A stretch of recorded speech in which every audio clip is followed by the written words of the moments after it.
মঙলদৈত অবৈধভাৱে সৰবৰাহ কৰা বিলাতী সুৰা জব্দ।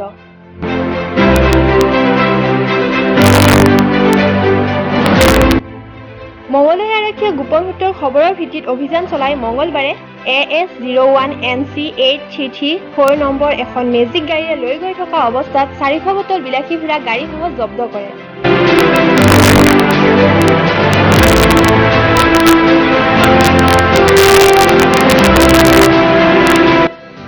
অবৈধ বিলাতী সুৰাখিনি সৰবৰাহৰ সৈতে জড়িত শান্তনু চৰকাৰ নামৰ এজনক আটক কৰে মঙলদৈ আৰক্ষীয়ে। উল্লেখযোগ্য যে আৰক্ষীয়ে জব্দ কৰা বৃহৎ পৰিমাণৰ বিলাতী সুৰাখিনি মঙলদৈৰ পৰা ডিগ্ৰীপাৰলৈ লৈ গৈ আছিল। News desk report, Assam report.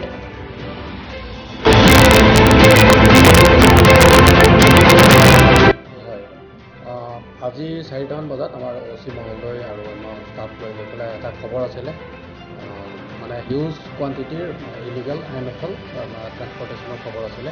সেইমতে গৈ নিজ দাহিৰ এটা অঞ্চলৰ পৰা এখন টাটা মেজিক চাৰ্চ কৰিবলৈ তাত 7 কাৰ্টন মানে মদ পাইছে, লগত বিয়াৰ কিছু পৰিমাণে বিয়াৰ পাইছে।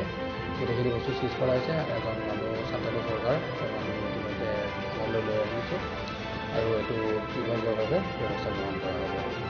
গাড়ীখনো আমি ইতিমধ্যে থানালৈ লৈ অহা হৈছে। সেইখিনি ইনভেষ্টিগেশ্যন আৰম্ভ হৈছে। ইনভেষ্টিগেশ্যনৰ পিছত